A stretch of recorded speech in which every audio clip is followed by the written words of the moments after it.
you one more question. I've asked every guest this question ever since this whole COVID-19 situation has taken place because it is such a common theme. We all see what the media does. It Yeah. seems like we all see it so clearly. Yet the comical joke is that we always go back to this as far as, but you can find me on, on these platforms. And I just think it's very Shakespearean how we're connected to that, that whole media situation. And I love the fact that how you were able to talk about social media. What is your true opinion of social media or the media in general? Uh, one thing I really hope from this is that we get back to paying attention to facts.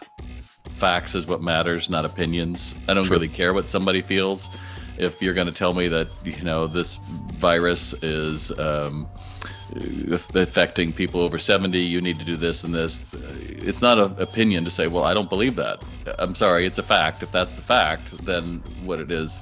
But, media exists, let's be honest, to sell ads. So I want you to say that,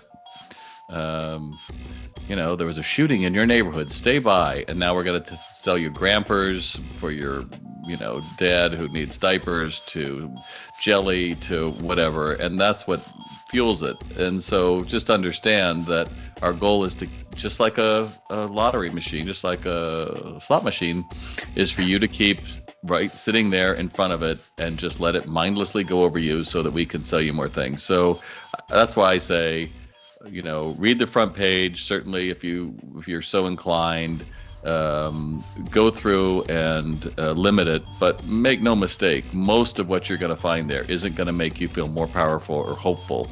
It's going to make you feel more alone and more shut off. And when we only have to be alone and shut off, find social media where people are actually sharing this is good or this, and unfriend people that, I've got people that just want to say, it might come back in 3 waves and it's going to do this. It's like, yeah, thanks. I don't need to know that. If it comes back, it comes back. But, at the end of the day, I'm a performer. And, as a conductor, and I conducted for an awful long years, you don't pick up a piece of music and say, boy, I bet this will be like crap when I'm done in 3 months. You start off with a choir and you're like, let's start at the beginning. And here's how we say the words. Or you start with the orchestra and it's like, let's do a read through. You have to hold hope.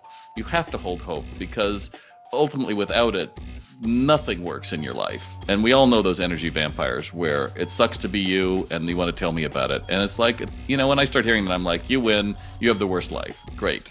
But that's not really a place that gives you a great life. You're just looking for validation of how it sucks to be you. And I'm just saying there's better things you should spend your time on that are going to really impact you. So you get a mentor or you sign up to learn something and you ask questions. Going back to SBA.gov, people keep giving me their questions like, I'm not the expert. You should be talking to the bank. Well, I don't want to make the call. Well, then what do you expect? You just want people to validate it sucks to be you. It's not that hard. Do the work, get your mind in the right place, and share hope. And shut the hell up if you want to share all your little bad stories, because nobody needs it right now.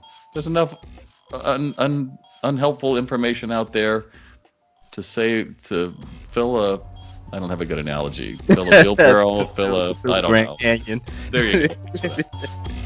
Bob Phibbs, everybody. Bob, it was a pleasure having you.